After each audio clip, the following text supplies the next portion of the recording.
What if you lived in a place where you weren't welcome?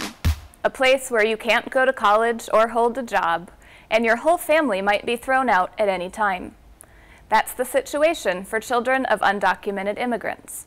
They didn't choose to come here, but now they have no place to call home. To learn more about their stories, we welcome Reverend Orlando Moeller, pastor of Bethany El Buen Pastor United Methodist Church in Chicago. We also welcome two leaders from the Eagles of the Light youth group at Bethany El Buen Pastor, Sandy R. Moeller and Victor Cristobal. First of all, Reverend, could you tell us exactly what it means to be undocumented? Undocumented people is people that don't have the legal status to be in our country. They don't have the papers. So that's we call undocumented people. Okay. And what is it like emotionally and socially for families that are undocumented in Chicago? They're frustrated. They are very sad. But also I can see they have hope and faith. Faith because we think that is coming for these families a comprehensive immigration reform so they can be in legal status in our country. And why is this an issue that the church cares about? The church cares about because we are part of the justice, we're part of the hope, we are part of the faith. We have a dream. The dream is that we would like to see all this, especially the youth and children, to go to college, to be a good citizens, and to be a good people in our country. You deal with a special population of these undocumented families, the youth. What is it like to be a young person in a family that's not documented? I think a lot of youth feel that they have a disadvantage when it comes to having a college future or an education after high school.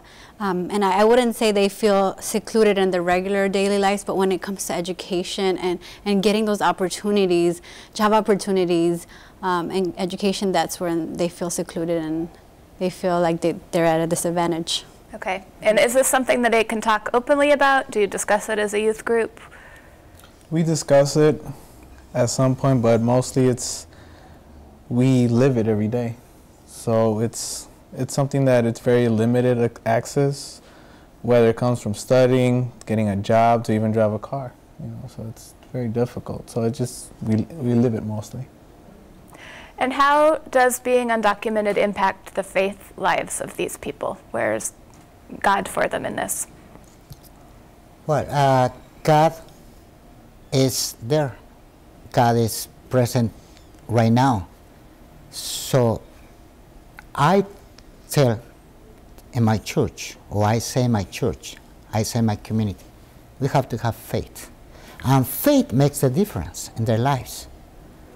And for sure, we're expecting to have an immigration reform. I know the DREAM Act is coming, or it's another way or another version of DREAM Act, but we have to have the faith. So we have to raise our voice. It's a prophetic voice that those children and youth, they have to have the opportunity because they're living here in our countries, in our country. Okay. Yes. Do you have any stories of families or young people struggling? Yes, we have. Well, we have a couple of stories from our youth group, and I'm going to mention two real fast.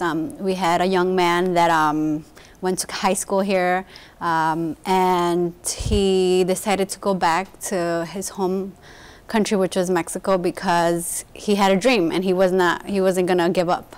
So for his family, they returned. And he wanted to be a chef. So he's there now. We still keep in contact with him, and his goal over there is to come back. So he's doing everything possible to come back, because going from having a lot of opportunities over there is kind of difficult. So he knows that there's more opportunities here to become a chef or to continue his career. Then we have a young lady right now in our youth group. She just graduated high school this past June, and she wants to be a dentist. Okay. And her parents can't afford college here. Her parents work minimum jobs. So they're planning on going back to Mexico by the end of the year. But when I spoke to her, to follow her dream, when I spoke to her, she said that her dream is to get her degree in Mexico and then try to find a way to come back here and to be a dentist here in the U.S. So these two youth, I mean, they don't want to give up. So they're going to do everything they can to get their dreams, but then they want to come back here. Their goal is still their goal is to still come here. Their home is here. That's why. How do people find the church when they come to the United States? Do they come from the Methodist Church in Mexico or Guatemala, or how do they find you? I think that they, most of them are from our community. Okay. I think they see that there's a Spanish service that they can go to where they can meet people that speak their same language. A lot of our members and a lot of our youth, they actually learned about the gospel here in the United States. In their original countries, they didn't know who Jesus Christ was. They didn't know what salvation was until they got to the United States, and this is where they gained that knowledge. So a lot of them come just to get to know people that are like them, that speak their same language, and then they leave knowing the gospel and knowing the plan of salvation for their lives. So what a fascinating part of the journey. That's interesting. That's right. Reverend, you mentioned the DREAM Act. Could you talk a little bit more about what that is? Okay, the DREAM Act is a bill that we're trying to pass, which is going to allow youth that they finish their high school to go to college. Yeah, after 6 years, if they finish, they can be a resident, so they can have the citizenship. Okay. So this is that we want. I know right now there are many concerns around the undocumented people, but they're here. They are in our country. We're not just saying it's hundreds. I will repeat that, thousands and thousands. So we're killing the dream of these young people. We need to do something now. Because if not, we are sending on the streets young people without no goals. So what's going to happen with our country? The church and churches we're trying to do our best, and we're trying to do the best to reach the young people to church, because it's the best way to stay.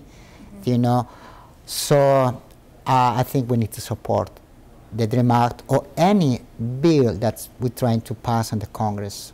And this is our goal, this is our prayers, that the young kids, they have the opportunity to go to college. Okay, and it would be an alternative to going back for training. Yeah, and that was just two examples that I gave you. There's other of our youth that couldn't afford going back, or their parents didn't agree with that choice. So some of them stayed here, and they end up working, at a 8 to 5 job, minimum wage, and working jobs that that require a lot of work, and it's not what they want to do, but they don't have any choice. So yes, we have some youth that are not willing to give up their dream, and they'll do whatever it is and to go back to their country, get their degree, and come back. But then there's some other ones that stay here, that they can't go back for many reasons, and they just end up working really low-paying jobs and losing that dream. Okay. And that's what our youth of today, I mean, we want to instill in them that you can live your dream. And I believe that this generation is standing up to their dreams and saying we want our dreams to be accomplished, whether it's here or there, but they need our support. Thank you, Reverend Moeller, Sandy, and Victor. I'm Polly Toner for Different Drummers. Keep the faith.